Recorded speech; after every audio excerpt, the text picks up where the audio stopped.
Hello, আসসালামু আলাইকুম। আজকে আমি ক্যারিয়ার ওরিয়েন্টেড কথা বলবো, সেটা হলো সিভি নিয়ে।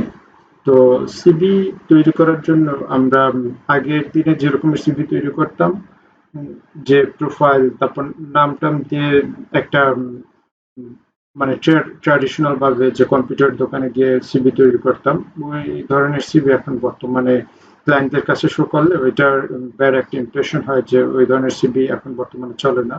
তারা খুব দ্রুতই সিভিটা পড়তে চায়, আর সেক্ষেত্রে সিভিটা যদি একটু সুন্দরভাবে সাজানো থাকে তাহলে কিন্তু সিভি অনেক ভ্যালু তৈরি করে, এবং তারা ক্লায়েন্টরা খুব সহজেই বুঝতে পারে। আর আমরা যদি আমাদের সিভিটা ইন্টারন্যাশনাল কোনো ক্লায়েন্টের কাছে শো করতে চাই, সেক্ষেত্রে সিভিটা শর্ট এবং পয়েন্ট আকারে হলে খুব ভালো হয়। তো আগে আমরা বিফোর যে সিভিটা আছে, সেটা কিন্তু অত একটা মানে গর্জিয়াস কিছু না।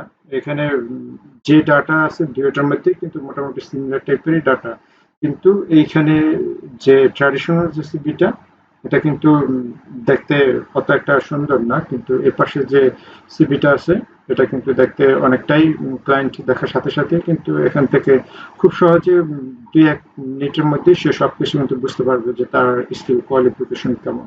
আর এখান থেকে কিন্তু তার চোখে লাগার মতো ওইরকমের কিছু নাই আরকি। সবকিছুই কিন্তু আছে। এটা আর এই ২ টা কিন্তু ডাটা একই।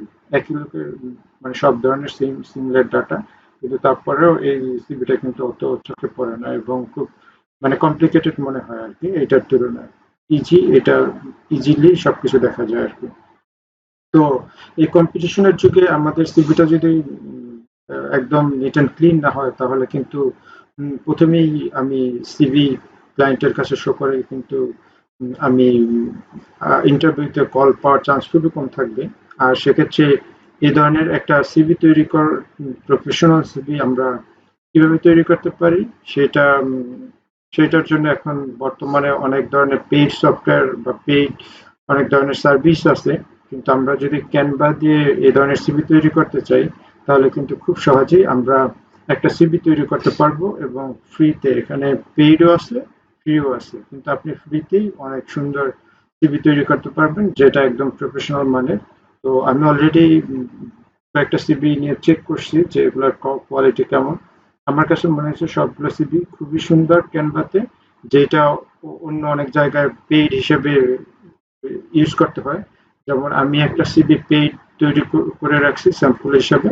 তো এইখানে এই যে সিভিটা আমি তৈরি করছি, এটা কিন্তু এখানে মানে আমি যদি এই সিভিটা ডাউনলোড করতে চাই, তাহলে কিন্তু আমাকে পেমেন্ট দিতে হবে। আর এখানে ডাটা কিন্তু আমি যে সিভিটা তৈরি করেছি, এখানে ডাটা এই সেম ডাটা দিয়েই কিন্তু আমি ক্যানভাতে একটা সুন্দর সিভি তৈরি করতে পারি। আর এখানে যদি আপনাদেরকে দেখাই, তাহলে দেখা যাবে যে এখান থেকে কিন্তু আমি যদি এটাকে ডাউনলোড করতে চাই, তাহলে কিন্তু তারা আমার কাছে পেমেন্ট চাবে, একটা মোটামুটি অ্যামাউন্টের একটা পেমেন্ট, যে প্রায় ২ ইউরো। একটা ১৪ দিন আমি তাদের এই সার্ভিসটা অ্যাক্সেস করতে পারবো। সেক্ষেত্রে আমাকে তাদেরকে প্রায় ২ ইউরো দিতে হবে এই ধরনের সিভি এখানে তৈরি করার জন্য। তো এই এই প্রিমিয়াম প্যাকেজটাই যদি আমি ফ্রিতে ইউজ করতে চাই, তাহলে সেক্ষেত্রে বেস্ট হবে ক্যানভা। ক্যানভাতে আমরা কিভাবে সিভি তৈরি করতে পারি সেটা করার জন্য প্রথমে আপনি যাবেন ক্যানভায়। আর ক্যানভাতে গিয়ে আপনি প্রথমে ফেসবুক বা অন্যান্য যে কোনো যে সোশ্যাল নেটওয়ার্ক, ওগুলোতে যেভাবে আপনারা অ্যাকাউন্ট করেন, এখানেও এসে ঠিক একই রকম ভাবে অ্যাকাউন্ট করতে পারবেন। আর ক্যানভায় যাওয়ার পর এখানে আপনি দেখতে পাবেন যে ক্রিয়েট আ ডিজাইন। এখানে কি আপনি আপনার যে কোনো ধরনের ডিজাইন যা যা দরকার হয় আপনি এখানে তৈরি করতে পারবেন। আর সাথে এখানে পেইডও সবকিছু পাবেন, আবার ফ্রিতেও পাবেন। তো এখানে কিন্তু যদি আপনি ফ্রিতে সবকিছু তৈরি করতে চান, তাহলেও আপনি রাখতে পারবেন একদম সেভ করে। আপনার ভবিষ্যতে এগুলো হারানোর কোনো ভয় থাকবে না। তো যেকোনো একটা ডিজাইন যদি আপনি তৈরি করেন, ওটা অটোমেটিক ভাবে এখানে সেভ হয়ে থাকবে গুগল ডকের মতো। কোনো কিছু নিজের থেকে সেভ করা লাগে না, অটোমেটিক ভাবে সেভ থাকে, এবং আপনার লাইফ টাইম ওগুলো যে কোনো সময় লগ ইন করে তারপরে ইউজ করতে পারবেন। তবে ইউজার নেম আর পাসওয়ার্ড যেটা দিয়ে আপনি অ্যাকাউন্টটা তৈরি করবেন, সেইটা কিন্তু মনে রাখতে হবে, কারণ ভবিষ্যতে আপনার লগ ইন করার জন্য দরকার হবে। তো আমরা কিভাবে এই ক্যানভাতে সিভি তৈরি করব বা রিজিউম তৈরি করব, সেটা করার জন্য প্রথমে আমি এখান থেকে ডিজাইন স্পটলাইটে যাব। আর ডিজাইন স্পটলাইটে যাওয়ার পর আপনার কি দরকার সেটা আপনি এখান থেকে সিলেক্ট করে নিতে পারবেন। যে আপনার কোনো কাস্টম প্রিন্ট যদি দরকার হয় তাহলে এখান থেকে আপনি এটা সিলেক্ট করবেন। মার্কেটিং এর জন্য যদি বিজনেস কার্ড বা লোগো এই টাইপের কোনো কিছু দরকার হয় তাহলে এখান থেকে সেটা সিলেক্ট করবেন। আর তখন আপনি অনেক ধরনের ডেমো দেখতে পাবেন আপনার সার্ভিস রিলেটেড, সেখান থেকে আপনি এডিট করে তারপর ইউজ করতে পারবেন। আর যদি ভিডিওস তৈরি করা লাগে, যেমন ইউটিউবের জন্য যে ইন্ট্রো ভিডিও বা অন্যান্য ধরনের যে ভিডিও তৈরি করা লাগে বা ফটো এডিট করা লাগে, সেটা আপনি এখান থেকে করতে পারবেন। আর সোশ্যাল মিডিয়ার জন্য যে ফেসবুকের কভার ফটো অথবা প্রোফাইল পিকচার, এগুলার এখান থেকে আপনি খুব সহজেই করতে পারবেন সোশ্যাল মিডিয়ার মাধ্যমে। যেহেতু আমরা প্রেজেন্টেশন বা কোনো ধরনের কাজ করতেছি না, প্ল্যানিং এর কোনো কাজ করতেছি না, আমরা তৈরি করবো আজকে রিজিউম। সেক্ষেত্রে আমরা প্রথমে যাব রিজিউমে। তো রিজিউমে যাওয়ার পর আমি রিজিউমটা পাশে ওপেন করলাম। তো রিজিউমে যাওয়ার পর আমরা দেখতে পাবো যে তাদের এখানে রিজিউম তৈরি করার জন্য বলছে যে stand out with professional custom resume. তো সেটা আমরা যাব ব্রাউজ রিজিউমে। সব এখানে অটোমেটিক ভাবেই চলে আসছে। তো এখানে আপনি প্রফেশনাল, মডার্ন, সিম্পল, ইনফোগ্রাফিক, তারপর কর্পোরেট যে কোনো ধরনের রিজিউম আপনি এখান থেকে দেখতে পাবেন। তো আমরা যেহেতু প্রফেশনালি রিজিউম তৈরি করব, সেজন্য আমরা প্রফেশনালটাকে সিলেক্ট করলাম। আর সিলেক্ট করার পরে এখানে কিন্তু অনেক ধরনের টেমপ্লেট চলে আসছে। তো এখানে যখন আমরা মাউসটা রাখি, তো রাখার পর এই যে পেইড যে সিম্বলটা আছে, সেটা হলো পেইড প্রো। তো এই পেইড বা প্রো এগুলো তো আমরা ইউজ করতে পারবো, কিন্তু সেক্ষেত্রে আমাদেরকে পেমেন্ট দিতে হবে আর কি।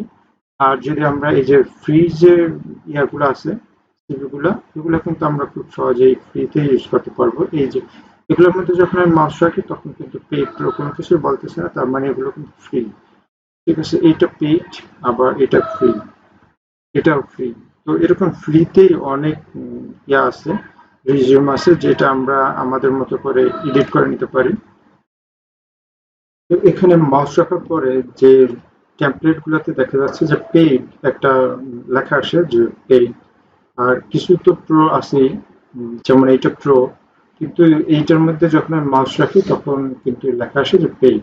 তার মানে এই এই যে টেমপ্লেটটা আছে, এই টেমপ্লেটটার মধ্যে ওরা কোনো কিছু ইউজ করছে যেটা পেইড ছিল। এখন আমি যদি এটা ইউজ করতে চাই তাহলে কিন্তু সেই জিনিসটা ফ্রিতে যদি ইউজ করতে চাই তাহলে কিন্তু সেই জিনিসটা আমার আমার এই ডিজাইনের সাথে অ্যাড হবে না। তো আমরা যদি এই টেমপ্লেটটাই দেখি যে এটার মধ্যে এরা পেইড কিছু ইউজ করছে, তো বলছে যে navy blue and black professional resume. তো আমি যদি এটাকে কাস্টমাইজ করি তাহলে আমি বুঝতে পারবো যে এখানে আসলে তারা পেইড কি ইউজ করছে। সেটা যদি আমি উম, আমার মতো করে রিপ্লেস করে দেই তাহলে কিন্তু আর এই সমস্যাটা থাকবে না। তো এখন এটা আমি এডিট করার জন্য এখানে ওপেন করলাম।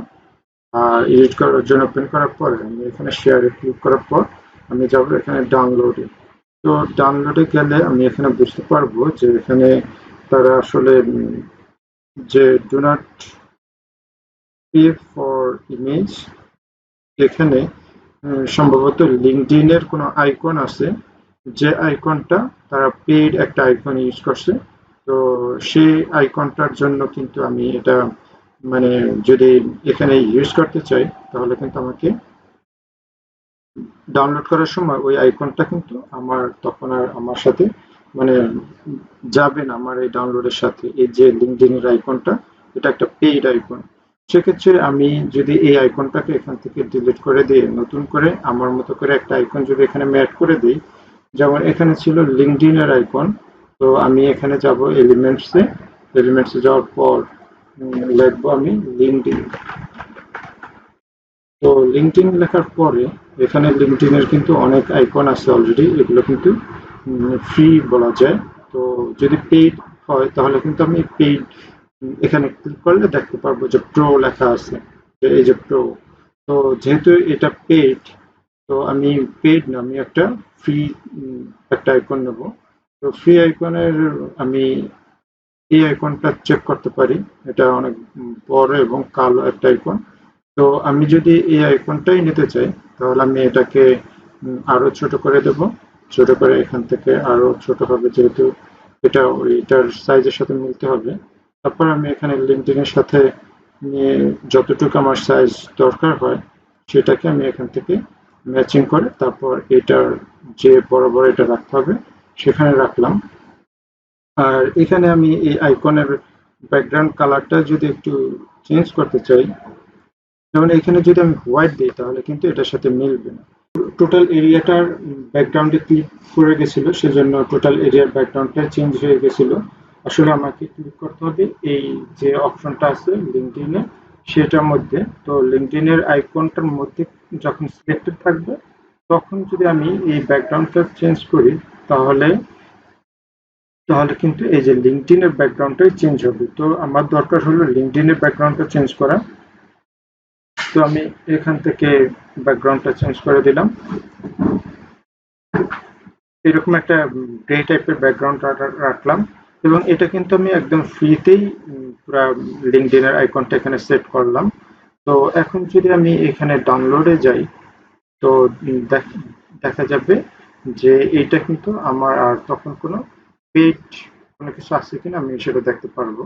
তো আমি কিন্তু এখন ইজিলি ডাউনলোড করতে পারতেছি এবং এখানে ওই আগে যেরকম একটা কথা আসছিল যে পেইড একটা অপশন, এখানে কিন্তু এখন আর ওরকম কিছু শো করতেছে না, কারণ আমি কোনো পেইড কোনো কিছু ইউজ করি নাই এটার মধ্যে।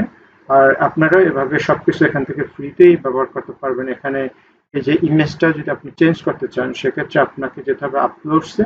আর আপলোডসে যাওয়ার পরে আপনার যে ইমেজ আছে, যদি আমি আমার ইমেজ নিয়ে আসতে চাই তাহলে আমি এখান থেকে আপলোড মিডিয়াতে ক্লিক করব। করার পর আমার ইমেজটা আছে প্রজেক্ট সিভিয়ান পার্সোনালের মধ্যে। এটা হলো এই ইমেজটা যদি আমি এখানে অ্যাড করতে চাই তাহলে আমি প্রথমে ইমেজটাকে সিলেক্ট করলে এখানে ইমেজটা ডাউনলোড হবে। আর ডাউনলোড হওয়ার পর আমি এই ইমেজটাকে যদি এখানে নিয়ে আসি তাহলে কিন্তু এটা অটোমেটিক ভাবে এখানে চলে আসলো। আর ব্যাকগ্রাউন্ডটা কিন্তু এটার সাথে ম্যাচিং হয়ে গেছে যেহেতু ব্যাকগ্রাউন্ডটা নাই। তো আমি চাইলে ইমেজটাকে আর একটু ছোট করেও নিতে পারি, যেহেতু ইমেজটা অনেক একটা বড় স্পেস দখল করেছিল। অথবা আমি আমার যতটুকু দরকার এরকমেরও রাখতে পারি। তো এভাবে আপনারা ইমেজ ইউজ করতে পারবেন। আর এখানে যে কন্টেন্ট যেটা আছে এটা তো আপনি আপনার মতো করে নিজের মতো করে চেঞ্জ করে নেবেন। আর সিভি তৈরি করার জন্য আপনার প্রথমে নাম এবং আপনি যে রিলেটেড কাজ করবেন সেরকম একটা টাইটেল দিবেন এবং এখানে কি কি কন্টেন্ট অ্যাড করবেন এটা টোটালি আপনার উপরে নির্ভর করে। তবে আপনি যতটা সম্ভব ফেয়ার ইনফরমেশন দেওয়ার চেষ্টা করতে হবে, কারণ এগুলার উপরে আপনার কাজের সবকিছু নির্ভর করে। আপনি এমন কিছু স্কিল এখানে অ্যাড করলেন যে স্কিলটা আপনি ওইভাবে জানা নাই, সেক্ষেত্রে কিন্তু ক্লায়েন্ট কাজ দিলে আপনি কাজ পাওয়ার থেকে কাজ পেয়ে কিন্তু বেশি বিপদে পড়বেন। সেই জন্য আপনি যে যে কাজ জানেন সেটাই এখানে অ্যাড করবেন। আর এখানে এডুকেশন অ্যাড করতে হবে, এক্সপিরিয়েন্স অ্যাড করতে হবে। প্রথমে আপনি যে কাজটা একদম লাস্ট করতেছেন এবং প্রেজেন্টে যে কাজটা আপনি করতেছেন সেইটা অ্যাড করবেন প্রথমে, তারপর গ্র্যাজুয়ালি এরকমের লাস্ট পর্যন্ত যাবেন। একদম অতিরিক্ত কোনো কিছু বলার দরকার নাই, তবে প্রেজেন্ট যে জবটা আপনি করেন সেইটার মধ্যে আপনি কি কি স্কিল নিয়ে কাজ করতেছেন সেইটার যতটুকু বেশি দেওয়া যায় ওইটা অ্যাড করবেন। কারণ প্রেজেন্ট জবেই বোঝা যাবে যে আপনার এখন স্কিল কোন পজিশনে আছে। লাস্টের যে জবগুলো আপনি অ্যাড করবেন ওইটার টাইটেল আর ইয়ার অ্যাড করলেই হবে। আর সাথে দু এক লাইন আপনি বলার চেষ্টা করবেন যে আসলে আপনি তখন কি করেছিলেন। আর প্রেজেন্ট জবে তো আপনি বলবেনই যে আপনার বর্তমান অবস্থা কোথায় আছে। আর এডুকেশন তো আপনার স্ট্রং যে অবস্থাটা সেটা প্রকাশ করবে যে আপনার কাজের সাথে এডুকেশন আছে কিনা আর কি রিলেটেড। সেটা খুবই একটা ইম্পর্টেন্ট জিনিস। আমাদের দেশে অনেকে আছে যে পড়াশোনা করে পলিটিক্যাল সায়েন্সে অথচ কাজ করে কম্পিউটার সায়েন্সে। তো এই বিষয়গুলা ক্লায়েন্ট একটু বুঝতে চায় যে আসলে এডুকেশনাল ব্যাকগ্রাউন্ড কোথায় এবং সে কি কাজ করে। আর এডুকেশনাল ব্যাকগ্রাউন্ডের সাথে আমাদের কাজের কিন্তু একটা হিউজ রিলেশন আছে। সেক্ষেত্রে এডুকেশনাল ব্যাকগ্রাউন্ডটাও রিলায়েবল ভাবেই অ্যাড করবেন। প্রথমে আপনি দুই দুই তিনটা অ্যাড করলে যথেষ্ট। যেমন যদি আপনি সিএসসি তে মাস্টার্স বা সিএসসি তে গ্রাজুয়েশন করেন, সেই দুইটা হলেই যথেষ্ট। স্কুল কলেজ এগুলো বলার দরকার নাই। আর এখানে আপনি যদি কোনো অ্যাওয়ার্ড থাকে, রিসেন্ট কোনো অ্যাওয়ার্ড কাজের উপরে অথবা এডুকেশনাল কোনো অ্যাওয়ার্ড পান, সেটাই এখানে অ্যাড করতে পারেন। এভাবে ফ্রিতে আপনি খুব সহজেই ক্যানভা দিয়ে একটা সিভি তৈরি করতে পারবেন। আর এইটা তৈরি করার পরে এখন উম, ধরলাম যে আমার সিভিটা তৈরি করা শেষ। এখন যদি আমি এই সিভিটাকে পিডিএফ আকারে ডাউনলোড করতে চাই, সিভি সাধারণত পিডিএফ আকারে ডাউনলোড হওয়াটাই ভালো হয়। কারণ ডক ফাইলে ক্লায়েন্টদেরকে দিলে তাদের তাদের যে ভার্সন, এগুলো তো অনেক সমস্যা হতে পারে। সেজন্য সিভি পিডিএফ আকারে হলে ভালো হয়। তো আপনি পিডিএফ স্ট্যান্ডার্ড সিলেক্ট করবেন। সিলেক্ট করার পর এখানে ডাউনলোডে ক্লিক করলে কিন্তু এই সিভিটা তখন আপনার ডাউনলোড শুরু হয়ে যাবে। এবং ডাউনলোড কমপ্লিট হওয়ার পর এখন যদি ক্লিক হেয়ারে ক্লিক করি আমি, তাহলে কিন্তু এটা আমার একটা লোকেশনে, আমি যেখানে এটাকে সেভ করতে চাই, পার্সোনালে যাওয়ার পর আমার এইখানেই রাখলাম। তো এখন যদি আমি এই সিভিটাকে ওপেন করি, তাহলে কিন্তু আমি এখানে যে লিঙ্কডইন আইকন অ্যাড করেছিলাম বা আমার যে ইমেজ অ্যাড করছি, সবকিছু কিন্তু একদম ঠিকঠাক মতোই আছে এখানে। আর এই যে ওয়েবসাইট গুলো, যেমন আমি যদি ক্লায়েন্টকে এই ইয়াটা দেই, তারা কিন্তু আমার এটা যদি আমার রিয়েল ওয়েবসাইটের লিঙ্ক থাকতো, তাহলে কিন্তু তারা এখান থেকে এই পিডিএফ, এটা কিন্তু আমার একটা পিডিএফ ফাইল, সেখান থেকেই কিন্তু সে আমাকে এই পিডিএফ এর মধ্যে দিয়ে আমার ওয়েবসাইটের মধ্যেও চলে যেতে পারবে। আবার এখানে যদি আমি ক্লিক করি, তাহলে কিন্তু এটা পপ আপ আকারে ইমেইলে নিয়ে যাবে ক্লায়েন্টকে। যদি আমাকে সে ইমেইল করতে চায়, সে কিন্তু একদমই আমার এক্সাক্ট ইমেইলটা যদি এখানে আমি দিতাম, তাহলে কিন্তু সেই ইমেইলেই সে চলে আসতো এখানে। তো এভাবে আমরা যদি রিয়েল ইনফরমেশন দিয়ে আমাদের সিভি তৈরি করি ক্যানভা দিয়ে, তাহলে কিন্তু খুব সহজে একটা প্রফেশনাল সিভি তৈরি হবে। যে সিভিটা অবশ্যই এই যে ট্র্যাডিশনাল সিভির মতো না, একদমই ইউনিক এবং অনেক সুন্দর, এবং খুব সহজেই কিন্তু এই সিভিগুলো রিড করা যায়। তো এখানে যদি আমার এই সিভিটা থাকতো, আমার এই নাম, কন্ট্যাক্ট ডিটেলস, স্কিল, তারপর অ্যাওয়ার্ড আমি কি কি পাইছি, তারপরে আমার যে এক্সপিরিয়েন্স, তারপর এডুকেশন, এগুলো পড়তে চোখ বুলাইলেই তো সে বুঝতে পারে যে আসলে আমার অবস্থাটা কি। তো মডার্ন সিভি গুলো আসলে অনেক সুন্দর, এবং আননেসেসারি ইনফরমেশন যে আমার বাবার নাম, মায়ের নাম, তারপরে ন্যাশনাল আইডি নাম্বার, এই সেই, এগুলোর কোনো এভাবে কোনো কর্মক্ষেত্রে তো দরকার নেই। সেজন্য এগুলো ইন্টারন্যাশনাল ক্লায়েন্টের কাছে শো করার জন্য এগুলো দরকারও নেই। যে প্রেজেন্ট অ্যাড্রেস, পার্মানেন্ট অ্যাড্রেস, আরো অনেক কিছু আমরা ইউজ করি আমাদের দেশের জব সিভি গুলোতে, এগুলো ইন্টারন্যাশনাল ক্লায়েন্টের কাছে কোনো ভ্যালু নাই। সেক্ষেত্রে ওইসব ইনফরমেশন আমাদের সিভিতে যেন আমরা অ্যাড না করি, কারণ ওগুলো অ্যাড করলে শুধু শুধুই সিভিটা অনেক ভারী হবে। তো যতটা সম্ভব সিম্পল এবং প্লেন রাখতে হবে, কিন্তু অনেক ইনফরমেটিভ রাখতে হবে। তো ইনফরমেটিভ বলতে আপনার সঠিক ইনফরমেশন দিয়ে সিভিটা তৈরি করতে হবে। তো এভাবে আপনারা একটা সিভি তৈরি করবেন এবং ক্লায়েন্টের কাছে শো করবেন। আশা করি আপনার ভালো রেসপন্স পাবেন, এবং ফ্রিতে এরকম প্রফেশনাল মানে ক্যানভা দিয়ে তৈরি করার চেষ্টা করবেন। আর যদি কোনো হেল্প লাগে ক্যানভায় সিভি তৈরি করার জন্য, তাহলে তো অবশ্যই কমেন্টস করে জানাবেন। তো আশা করি কোনো সমস্যা হবে না। সবাইকে অনেক অনেক ধন্যবাদ এতক্ষণ ধৈর্য ধরে ভিডিওটা দেখার জন্য। আর সাবস্ক্রাইব করে পাশে থাকবেন এই ধরনের আরো ভিডিও পাওয়ার জন্য, ভিডিওর আপডেট পাওয়ার জন্য। ধন্যবাদ সবাইকে। Thank you.